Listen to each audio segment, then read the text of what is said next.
Добре дошли на всички. Уважаеми съграждани, казвам се Ангел Цонев Ангелов. Известен съм в обществото с бащиното си име Цонев. Завършил съм българска филология в Софийския университет Свети Климент Охридски. Имам и висше юридическо образование. Работил съм като строителен работник, монтьор, шлосерски завод, юрисконсулт, адвокат. Женен съм, живея в град Белослав. Инициативен комитет издигна кандидатурата ми за кмет на община Белослав. Приех да участвам в изборите за кмет на общината, воден от загрижеността си за защита на икономическите и социалните права на гражданите, които живеят на нейната територия. Имам волевите, моралните, интелектуалните, психичните и физическите възможности да управлявам община Белослав, за да я превърнем с вас в световно тържище, средище на движение на неимоверно много стоки, хора, капитали, както и да я сътворим в културен и духовен център. В началото на политическите промени в България български политик направи сравнение за състоянието на държавата с обруленото дърво. Пренасям това сполучливо сравнение спрямо община Белослав и мога да кажа, че тя е не само обрулена, тя е ограбена. Дървото, символизиращо нашата община, не само обрулено, то е с изпочупени клони и прекършен връх, което го обрича да изсъхне или да се превърне в храст, който няма да дава плод. Пред нас стои неизбежното задължение да отрежем това дърво отдолу, за да може да израсне нов ствол, да се образува нова корона и да берем новите плодове. Подкрепите ли ме да управлявам община Белослав, ще направя следното. В 3-месечен срок след избирането ми ще представя програма за обществено-политическо, икономическо и културно развитие на община Белослав до 2030 година. Програмата ще бъде широко обсъждана от гражданите в рамките на следващите 3 месеца и ще се яви като проект за обществен договор между гражданите на община Белослав за обществено-политическо, икономическо и културно развитие на община Белослав до 2030 година, който ще бъде поставен за явно гласуване от Общо събрание на гражданите. Програмата ще съдържа следните най-важни насоки по отношение на местното самоуправление, сигурност и защита на населението. Предвижда се създаване на правила за широко представителство на гражданите в управлението на общината, както и възможност да издигат за общински съветници измежду живеещи в избирателния участък граждани. За целта ще бъдат определени избирателни участъци, съобразно броя на съветниците. При явно гласуване на общо събрание за всеки участък, имащите право на глас ще определят своя представител в общински съвет, когато те ще могат и да отзовават по същия начин. За да се довърши законовия избор на представените кандидати към деня на провеждане на съответния избор за органи на местната власт, ще се съобрази действащия изборен кодекс към този момент и ще се приложи съответната изискуема форма за регистриране за участие в съответния избор. Общинската администрация ще насърчи гражданите да участват в граждански съвети, които няма да имат структура нито лидери. Ще се провеждат общи събирания с обсъждане на въпроси, които засягат обществения, икономически и културния живот в общината.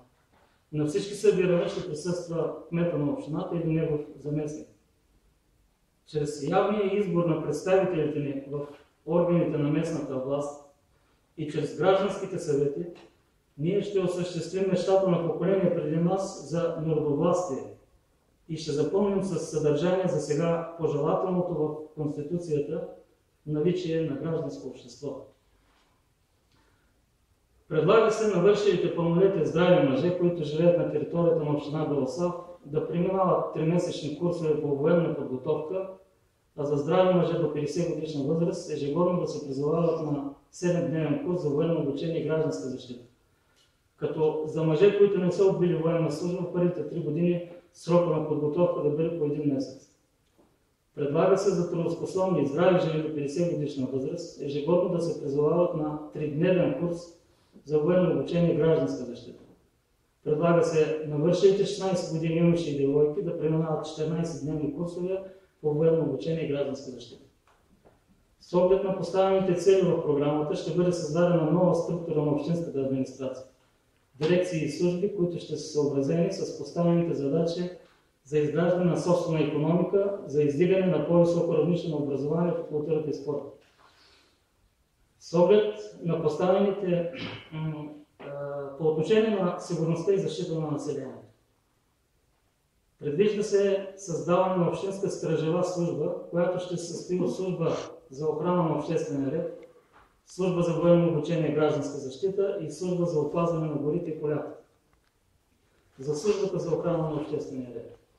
В общината ще бъдат определени райони за опазване на реда и сигурността в тях, ще отговарят назначени служители, особено да ги наречем квартални. Кварталните ще осъществяват предохранителна дейност и по европейски образец ще са задължени да познават лично живеещи в поверения им район, да извършват редовна проверка за адресната регистрация на живеещите при съдействие с общинската администрация. Да работят с деца и младежи, които имат противообществени прояви и с помощта на родители, педагози и съседи да предотвратяват лошия път на личностното им развитие. За службата за военно обучение и гражданска защита. За целите, които са поставени, се предлага да бъде изградена материално-техническа база за службата, като се построи комплекс за военно обучение и гражданска защита. Съдържа сгради, стрелбище и полигон за подготовка, сграда за противопожарна охрана, оборудвана с 3 противопожарни машини. За службата за опазване на горите и полята. Планира се да се назначат горски стражари, които да охраняват горите от незаконна сеч, пожари и замърсяване, а полските пазачи да охраняват полските имоти от кражби и пожари. Относно защитата на личните и имуществените права и свободи на гражданите. Планира се в 2-годишен срок да бъде създаден районен съд град Болслав, който ще действа на територията на община Болслав, съответно създадена служба по вписванията към районния съд. Нотариалната дейност ще се извършва от съдия при Болславския районен съд. Като последица ще бъде създадена и районна прокуратура в Болслав. Предвижда се да бъде заявено изискване пред Министерството на правосъдието населението на община Болслав да избере чрез пряко и тайно гласуване съдиите и прокурорите, като за назначените магистрати ще има условие по време на мандата си да живеят на територията на общината. За здравеопазването в община Болслав. Предлага се възстановяване на предишната система на безплатна доболнична и болнична медицинска помощ, създаване на общинска болница и спешен център към нея с 4 нови линейки и оборудване с най-новата медицинска апаратура. Планира се във всяко населено място да има медицински пункт, съответно възстановяване дейността на участъковите лекари. За общинската собственост. Предлага се община Болслав да предели искане пред Министерския съвет на Република България за внасяне в Народното събрание на проект за закон за обезщетяване на община Болслав за нанесените щети във връзка с прокопаването на Морски канал 2, унищожаване на стъкларската промишленост, отнемането на общинската собственост и унищожаването на флората и фауната в Болславското езеро. Като бъде представена програма за обезщетяване, включваща следното. Първо, възстановяване на административната територия на община Болслав в историческите граници на съставните населени места село Повеляново, село Разделна, село Страшимирово, село Езерово, село Константиново и град Болслав. Второ, възстановяване на флората и фауната в Болславското езеро в частта от фериботния комплекс до брега на изток. Трето, прехвърляне на активи на публична държавна собственост като активи публична общинска собственост на пристанище и фериботен комплекс, построено на Болславското езеро, пристанище или предцентрала село Езерово, земя принадлежала на стъкларския завод, включваща имотите от двата брега. Сградите на старите ЖП гари в град Болслав и село Страшимирово, ведно с прилежащата инфраструктура. Водопроводната и канализационната мрежа в община Болслав. Предоставяне на ползване на плажна ивица от неусвоена част от Черноморското крайбрежие, заедно с прилежащите земи за построяване на курортен комплекс. За икономиката на община Болслав. Предвижда се възстановяване на стъкларската промишленост в общината, като в краткосрочен план се построи стъкларски цех и започне производство на стъкларски изделия с търговска марка СИП В средносрочен план се планира напълно възстановяване на стъкларския завод, както и възвръщането на пазарите.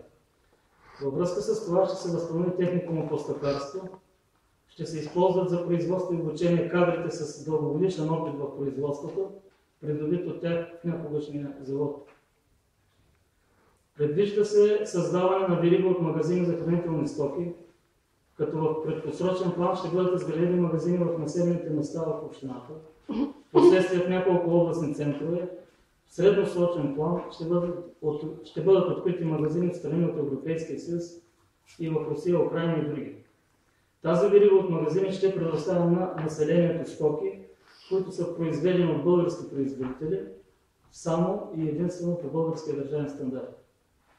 Във връзка с развиване на търговията с месо и месни продукти, мляко и млечни продукти, община Белослав ще развие собствено производство и отглеждане на животни. Планира се в средносрочен план бройката на отглеждани свине да достигне 40 000 глави, овце 20 000 глави и 10 000 глави крави. Предвижда се в средносрочен план отглеждането на елитни коне. Планира се изграждане на кланица, която да отговаря на европейските стандарти. Планира се развитие на земеделието и производство на зеленчуци. Предвижда се също така възстановяване на консервната промишленост, като в краткосрочен план се изгради цех за консервиране на месо, зеленчуци и риба. В средносрочен план ще трябва да се консервен продукт. Предвижда се да се възобнови океанския риболов, като в краткосрочен план се приведат действие 2 кораба траулера за улов на риба в океански води. В дългосрочен план се планира да достигне 40 броя. Предвижда се възстановяване на лозарството, отглеждането на български сортове грозди и изграждане на един завод в краткосрочен план. Предвижда се производство и търговия на тютюна и тютюневи изделия, като в краткосрочен план се изгради цех за производство на цигари, в дългосрочен план се планира изграждане на заводи и постигане на монопол върху производството и търговията с тютюн, което се обуславя преди всичко от поведението на други общини, които могат да бъдат наши партньори, както и от държавата. Планира се създаване на общинска фирма за строителство и ремонт на жилищни сгради, пътища и мостове. Планира се създаване на шивашки цех в краткосрочен план. Предвижда се в краткосрочен план построяване на фармацевтичен завод за задоволяване нуждите на българския пазар и с гаранция за контрол на произведените лекарства и лекарствени средства. Предвижда се построяване на пристанище за яхти в средносрочен план. Планира се построяване на завод за електромобили в съдружие с чужд инвеститор. За финансовата система. Предвижда се създаване на общинска банка, която ще оперира с активите на общинските предприятия, ще предоставя в по-късен етап изгодни кредити на живеещи постоянно на територията на общината граждани. За туризъм. Предвижда се създаване на общинска фирма за туризъм. Ще бъдат изследвани пещерите на територията на общината, за да бъдат приобщени към забележителностите на повити камъни и станат притегателен център за туристи. След възстановяване на ландшафта на югоизточната част на Белославското езеро, ще бъде осъществена историческа възстановка на селищите от наколни жилища. Старата ЖП гара в Белослав ще бъде възстановена в цялост, ведно с прилежащата инфраструктура. Ще бъде закупен парен локомотив и 4 вагона, произведени 50-те години на миналия век. Ще бъдат изцяло възстановени и ще служат както за туризъм, така и за част от историко-етнографския комплекс. За осъществяване на туристическа дейност се предвижда да се закупят 2 автобуса и първоначално един бързоскоростен кораб тип Комета. В по-късен етап ще се открие морска линия Белослав-Одеса и още 2 такива кораба ще превозват туристи през летния сезон. В дългосрочен план се предвижда създаване на зоопарк, аквариум и увеселителен център. За транспорта. Предвижда се създаване на общинска фирма за превоз на пътници и товари. Ще се осъществява превоз на пътници по линията Разделна Белослав-Варна и Варна, Езерово, Страшимирово, Белослав, Повеляново, Разделна, Палена, Житница, Провадия. Транспортната фирма ще превозва стоки за общинската верига магазини за хранителни стоки, ще осъществява международен превоз на товари. Предвижда се в срок до 5 години общинската фирма за строителство на жилища, пътища и мостове да проектира и изгради повдигащ се мост между двата бряга на морски канал № 2 за леки автомобили, автобуси и товарни автомобили, без тирове. За възрастните хора. Предвижда се в най-кратък план да се изгради дом за възрастните хора, изграден, оборудван и обслужван изцяло по европейски образец. За образованието, младежта и спорта. В проекта за обществен договор се предвижда в училищата да бъде въведена оценката за поведение, като крайна мярка за ученик с лошо поведение и преместване в друго училище извън общината. Така също да се въведе задължителната училищна реформа, задължително часове по плуване и часове по гражданска защита.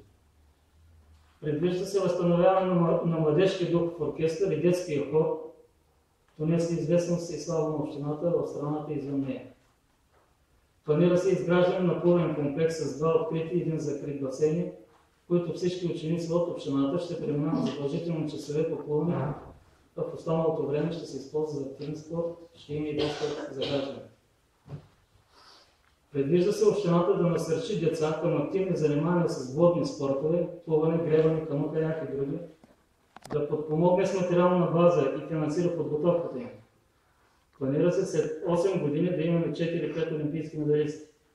Планира се в средносрочен план футболния отбор да се завърне в 2 футболна група. Планира се построяване на стадион в този срок по стандартите за провеждане на международни срещи. За музейното дело. Предвижда се създаване на отдел в общината за исторически, етнографски и археологически изследвания, съответно в средносрочен план изграждане на сграда на историко-етнографския музей. Планира се в населените места да бъдат построени паметници на български светци и исторически личности. За културното развитие. Предвижда се създаване на театрална трупа, която след 6 години да послужи като основа за създаване на общински театър. В същия срок се планира да се изградят летен театър и зимен театър. Предвижда се след 8 години да се създаде студия за театрално филмово изкуство. Освен специфичните за киноцентъра сгради, които ще бъдат построени, в материално-техническата база ще се ползват и от историко-етнографския комплекс, старата ЖП гара с парни локомотив, историческата възстановка на селищата от напълни жилища и от възрожденската къща. Общината ще насърчи деца от общината, които притежават таланти и финансово ще ги подкрепи да изучават театрално и филмово изкуство, за да бъдат в основата на създадения творчески колектив на студията за театрално и филмово изкуство. Уважаеми съграждани, първата част на изложението ми ще се остане красива приказка за едни, за други фантазия от болен мозък. Ако общественият договор между гражданите на община Белослав за обществено политическо, икономическо и културно развитие на община Белослав до 2030 не бъде подписан от 75% от имащите право на глас. В случай, че гражданите не подкрепят обществения договор, то моето участие в управлението ще приключи, аз ще се оттегля, защото заявеното от мен участие е да управлявам общината така, че да изградим общинска икономика и да превърнем територията, на която живеем, в световно тържище и в културен и духовен център. Имам вътрешно усещане, че съгражданите ми ще подкрепят обществения договор и малцина ще се възпротивят. С обнародването на договора в Държавен вестник, той ще влезе в сила и ще има силата на закон на основание член 1, алинея 2 от Конституцията на Република България. Непосредствено след това ще се пристъпи към изпълнение на този договор, като първата задача ще е изготвянето на нов устройствен план на населените места в общината, с оглед определение на местата, където ще са изградени бъдещите публични сгради. Административна сграда на община Белослав, сграда на районен съд Белослав, сграда на МВР Белослав, общинска полиция, районна прокуратура, сграда на историческия музей, летен и зимен театър и на останалите изредени преди това сгради и съответни паметници. Какъвто и да е изходът от обсъждането на програмата за развитие на община Белослав до 2030 година, избирателят за кмет на община Белослав ще извърша в първите 6 месеца следното. Първи на работен ден ще ще отправя ултимативно искане до Министерския съвет на Република България в едномесечен срок да спре дейността на Газтрейд и да предприеме действия за премахване на газовия терминал, построен незаконно в юго-източната част на Белославското езеро. В случай, че правителството оставя без разглеждане въпроса, ще отправя искане пред Европейската комисия за откриване на наказателна процедура срещу България за допуснатите нарушения на европейското законодателство. Допускане съществуването на обект, който е реална заплаха за националната сигурност, заплаха за живота и здравето на стотици хиляди граждани, както и заплаха за унищожаване на инфраструктурата в района за десетки милиарди лева. При отказ на Европейската комисия да изпълни правомощията си, ще заведе иск срещу нея пред арбитражния съд в Хага или пред Европейския съд в Люксембург. В крайна сметка, последния път този обект ще бъде премахнат. Тук искам да допълня нещо, защото при посещението на населените места сега по време на кампанията, установих, че гражданите не си дават сметка какви могат да бъдат последиците от избухването на тая бомба, газовия терминал. При обекти от такова значение, първото, което се залага е какви ще бъдат последиците при терористична атака или превентивен военен удар. Ако е война, съответно се вземат мерки. Но не могат да се вземат мерки при терористична атака. И дали терорист или някой, който булката му го оставила и решил да се отмъщава на някого след нещо, ще се качи на върха към гробищата и с ракетно противотанкова ракета ще удари газ терминала. Но терористът ще го направи, когато в близост има кораб с хиляди тонове високо концентрирани химикали. Говорим за поражението след взривната вълна.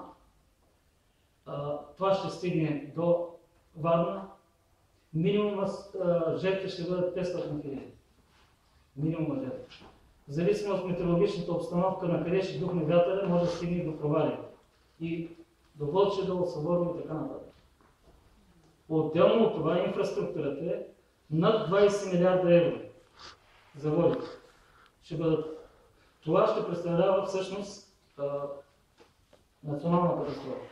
Защото една държава като нашата загуби 500 хиляди, да речем. Така. И за мен е неразбираемо защо хората, които живеят в община Белослав, някакси може и да стане, може и да не стане, но то няма да стане. Какво значи няма да стане? Ами ако стане, за какво изграждат домовете си, защо мислят, че мислят за децата си, за внуците, правнуците. В един момент някога си ще загубят всичко. И род ще останат някакви спомени, да ги чете някой, обаче друг, ако са качили в интернет снимките и от живота си. Всичко ще бъде затрито. Да разчитаме само на това, че то няма да стане, това е вече въпрос на личния избор на всеки един от гражданите. Те ще изберат дали страха, че там виждате ли кой, ама знаете кой стои зад Газтрейд. Кой стои?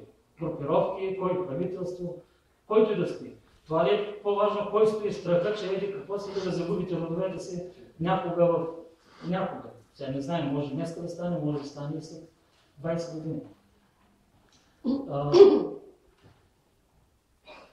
Сега, да продължа. В същия ден, именно за това беше отклонение, за сериозността не подценявайте наличието на газотерминал. В същия ден ще отправя искане до главния прокурор на Република България да разпореди проверка по случая за газовия терминал и с оглед достатъчното данни за извършено престъпление от общ характер да започне наказателно преследване срещу длъжностни лица от Министерството на вътрешните работи, Министерството на отбраната, Министерството на екологията, службите разузнаване и контраразузнаване, общински съветници и служители от общинската администрация на Белослав. Третото нещо, което ще извърша през първия си работен ден, е да отправя заявление до Общинския съвет, че с оглед заявеното преструктуриране на общинската администрация, съветниците следва да се съобразят с необходимостта от въвеждане на конкурсно начало при избор на служители в администрацията от чистачката до заместник-кметовете. При следните условия: образование, знания и умения, съответстващи на дипломата, да живеят на територията на общината. Вторият ми ден ще започне с опис на незаконните сметища, незаконно построените обекти, опасни за живеещите около тях и такива изградени върху територии, изключително държавна собственост. Ще бъдат съставени констативни протоколи, въз основа на които ще разпоредя проверка кой и кога ги е разрешил, кой и кога е извършил действия. При установяване на престъпни обстоятелства ще сигнализирам прокуратурата. Най-силно впечатление прави незаконното сметище в квартал Акации. Най-недопустимото е изграждането на бензиностанция, газостанция в квартал Младост, която е на 10 метра от жилищен блок и къщи. Най-дръзкото посегателство се очертава да е застрояването на брега на езерото в село Страшимирово с 2 къщи и ограждането им с ограда, ограничаваща свободния достъп до водата. Незаконните сметища ще бъдат премахнати през пролетта за сметка на общината, т.е. за сметка на данъкоплатците. Но няма да оставя гражданите да плащат за действията на други. Ще предявя иск срещу лицата, допуснали незаконни сметища и или са ги създали, да заплатят всички разноски по премахването. Третият ми работен ден ще започне с заповед за възлагане на пълна финансова ревизия в община Белослав за периода след 1996 година до днес. Под мое ръководство екипът, осъществяващ ревизията, ще извърши обстойна справка за наличната общинска собственост към влизане в сила на Закона за общинската собственост за разпореждането с нея след това. На пълна проверка ще подлежат всички договори, които са сключени с участието на община Белослав, както и всички търговски дружества и юридически лица, които са използвали общинските бюджетни средства и или са създадени с общински капитал. Проверката ще включва и изясняване кои лица са собственици към днешен ден на имоти, които бяха държавна общинска собственост. След 3 месеца ще оглася резултатите от ревизията, ще посочи лицата, които към настоящия момент са собственици на бивша държавна общинска собственост. При разкриване на престъпления от общ характер ще предам материалите на прокуратурата. При наличие на настъпила давност за наказателно преследване спрямо лица, които са извършили престъпления и са ощетили общината, ще заведа граждански искове за установяване на престъпни обстоятелства. И в двата случая ще предявя искове срещу извършителите за заплащане на обезщетения за причинените на община Белослав материални щети. След установяване на въпросите около собствеността, ще преценя по какъв път да атакувам сделките, които са извършени с земя, която е трябвало да бъде актувана като общинска. Например, в случая с територията на Стъпарския завод. Очевидно ще атакувам сделката пред съда, освен ако държавата не пожелае да преговаряме за обезщетение на община Белослав, чрез прехвърляне на публични държавни активи като публични активи на общината.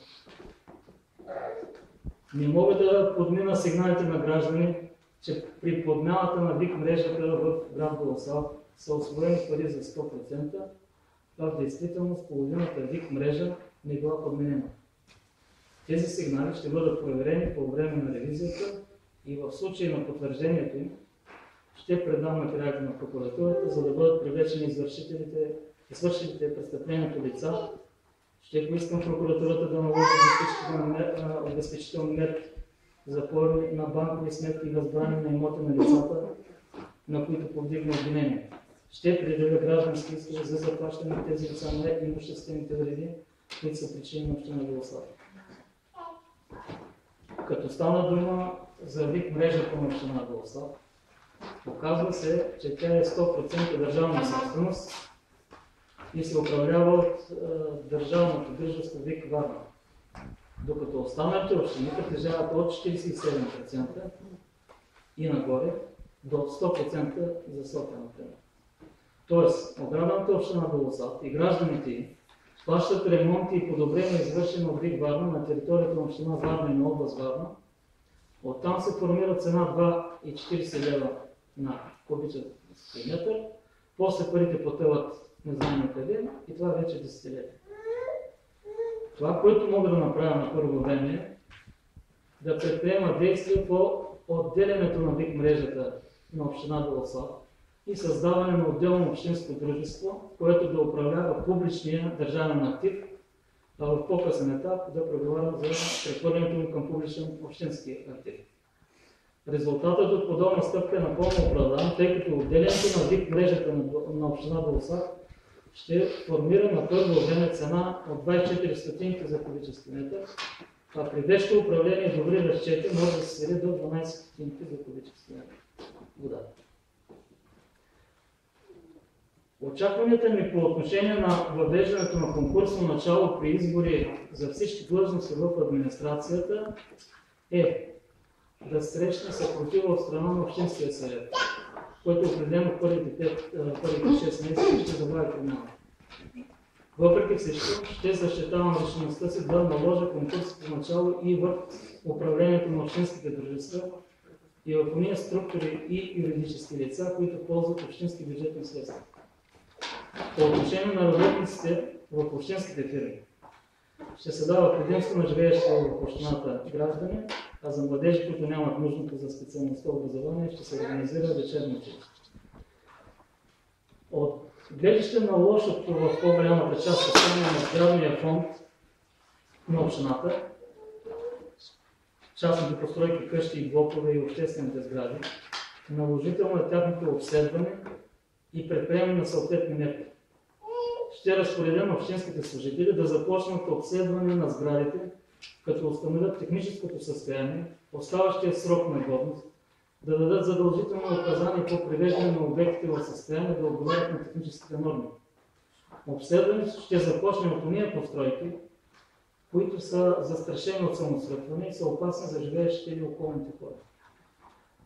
Тук ще вметна, 25 години никой не е категоризирал застрашените от самосрътване къщи. Знае в Белосад 2 къщи, които са полусълтени и в тях живеят хора. Не дай Боже, ако нещо стане и има жертви при самосрътването, наказателната отговорност ще се носи длъжността лица на община Белосад. Аз няма да позволя да се стигне до жертви, защото човешкият живот е най-голямата ценност. В рамките на една година всеки един собственик ще има ясна представа за мерките, които ще предприеме. А по отношение на икономическите възможности, то ще разговаряме след 6 месеца. Имам предвид възможността при необходим ремонт на сгради да бъде извършван от общинска строителна фирма, при което ще се ползват намаление, както и при задействане на общинска банка, собствениците биха могли да ползват целеви кредити при ниска лихва. По отношение на транспорта. Ще изискам от министъра на транспорта да приведе ЖП гарите разделно Белосад, Страшимирово и Езерово във вид, който да отговаря на европейските стандарти и архитектурни ценности. Като правителството извърши пълен ремонт на сградите, съответно и гаровите площади се съобразят с естетическите потребности на населението. По отношение на разписанието за движение на ферибота. Същото ще се съобразява с разписанието на влаковете и винаги с предимство за гражданите, които са пеш, а не на тези с автомобили. Последният курс на ферибота от север към юг ще бъде винаги 10 минути след пристигането на последния влак. Включително в случаите, когато закъснява. Ако е 12:50, 12 часа трябва да пристигне последния влак на гара Белосад, а пристигне с 12:30, 10 минути по-късно ще тръгва ферибота към брега юг. Сутрешните автобуси по линията Белосад-Варна ще тръгват от спирка квартал Изгрев, спирка Църквата, спирка Младост а нощните автобуси Варна-Белослав обратно до крайна спирка квартал Изгрев. С оглед решаване на възникнали трудности за административно обслужване на селата Страшимирово и Езерово, ще се осигури автобусен превоз сутрин от 7 часа от квартал Изгрев, община Белослав, феривод Север, село Страшимирово, село Езерово. От Езерово автобусът ще тръгва в 8 часа до община Белослав. На обед от Белослав ще тръгва в 12 часа. Цената на билетите ще бъде около 20-30 стотинки. Тук ще вметна, има от селата Страшимирово и Езерово, има предложения, хората го искат и от коалиции мисля, че го предлагат, да бъдат изнесени офиси за обслужване, по-доброто обслужване в селата. Офиса на администрацията. Но това практически нито е изгодно на общината, нито решава проблемите на населените места. Тъй като, ползвайки тази линия автобусна, те ще идват не само до общината за административни услуги, но ще идват до болница, до МВР, на пазар, районен съд, когато има и така нататък. Това е едно комплексно решаване на тяхните въпроси. Достатъчно е, като дойдат в 9 часа, 12 часа да се върнат. Ще се свършат всички неща. Сега, следващото, което ще направя, ще предприема действие за създаване на дирекция социално подпомагане град Белослав, тъй като тя сега е към град Девня, тук е клон към град Девня и фактически това затруднява всички, когато трябва да посетят тази дирекция, трябва да ходят в Девня. По отношение на реда за разглеждане на жалби и сигнали с обществено значение, ще променя този ред, като образно казано ще изляза от кабинета. По мой график ще обхождам населените места и кварталите, след което ще се срещам с гражданите и в момента ще решавам въпросът, който съм констатирал или който ми бъде зададен. Ако е от моя компетенция, ще дам разпореждане да се разреши. Ако е от компетенцията на Общинския съвет, ще внеса предложение за разглеждане на този въпрос. В случаите, когато Общинския съвет не реши или откаже, или друг орган, включително и съд, следва да разгледа този въпрос, който е от обществено значение за населеното место, то ще предприема нужните действия. Дали пред съда, дали да обжалвам действията на Общинския съвет, така. Има 3 неща, които са необходими, задължителни и осъществими. За тях ще предприема стъпки да бъдат решени следващите 6 месеца. Първото е решаването на въпроса с спешния център, който днес обслужва населените места в община Белослав и селата Бенковски и Здравец от друга община, с една линейка, която при това е с стара оборудва. Има случаи, когато при спешно повикване в село Здравец лекар се бори да спаси човешки живот, а в същото време друг човек от село Езерово се нуждава от спешна помощ, която не получава, тъй като фактически е невъзможно на лекарския екип да достигне на време. Ще бъде направено искане до министъра на здравеопазването да предостави на спешен център Белослав 4 нови линейки, оборудвани с най-новата медицинска апаратура. Едната ще бъде резервна, ще действа при повреда или при бедствие. Една ще действа за Езерово, Страшимирово и Акации, останалите 2 за разделни и Белослав може да обслужат тези 2 села извън общината. Второто, което не търпи отлагане, е построяването на 2 открити и 1 закрит басейни, в които всички ученици от общината ще преминават задължителни часове по плуване, а в останалото време ще се използва за активна спорт. Ще има и достъп за граждани. През 1972 година бях ученик и тогава излезе постановление на Министерския съвет, засягащо въпроси за младежта и спорта. Беше определено всички ученици задължително да имат часове по плуване. Макар да съм роден в село, намиращо се между 2 големи реки, не умеех да плувам и се зарадвах от възможността най-после да се науча. Но никой от тогавашните ръководители в град Белослав, нито учителски съвети, нито обществеността не си направи труда да постави въпроса за изграждане на басейни, въпреки че тогавашната селищна система беше достатъчно богата. Стъпарски завод, ТЕЦ, пристанище, после фериботен комплекс и така нататък. За областта имаше за свободно ползване един открит басейн в Варна. Днес, след 43 години, Варна има пак един басейн за свободно ползване, община Белослав няма и гьолче, където да е позволено къпането. Няма как на днешните деца, 10-12 годишни, да им разказваме приказки, че ще дойде един хубав ден след 30-40 години и ще имат басейни в общината. Смятам, че правителството е задължено да отпусне средства за построяването на басейните и това определено следва да стане следващите 6 месеца, за което ще предприемем нужните действия. Третото поред не е по значение е построяването на дом за възрастни хора. Не казвам старчески дом, защото това название навежда към възприятие за порутена сграда, мръсотия, баби опъсани старци, лоша хигиена, кражба на храна и каквото още се сетите, лошо и по-лошо. Дом за възрастни хора, изграден по стандарт и образец на Западна Европа. Светли и чисти стаи, нови мебели, паркове, велосипедци, милосърдие и обгрижване. Всичко, което в България сме виждали само по филми. Докато едно общество е зряло, доколко едно общество е зряло, доколко справедливо и човечно, доколко членовете му притежават морални ценности, се определя от отношението към възрастните поколения, към бащите и майките, към бабите и дядовците. Възрастните хора нямат времето, което децата имат да получат своите басейни, понякога 40 години. Възрастните хора имат нужда от дом сега. Наша грижа е на цялото общество да осигурим този дом. Дали правителството, дали по линия на европейски фондове, смятам въпросът ще бъде решен в следващите 6 месеца.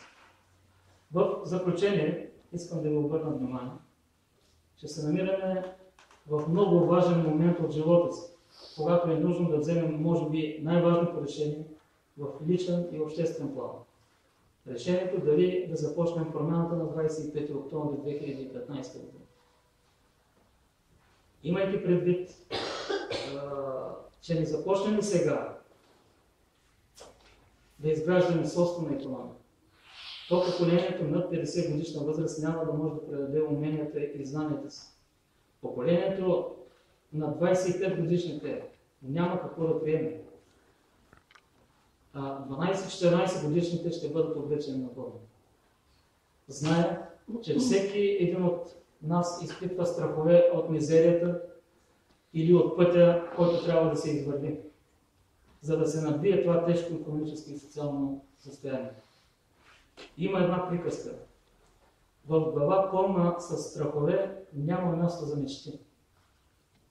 Пожелавам ви да заредите умовете си с мечти, за да отблъснете страха от неизвестното утре, защото само така ще изградим нашето утре светло и щастливо.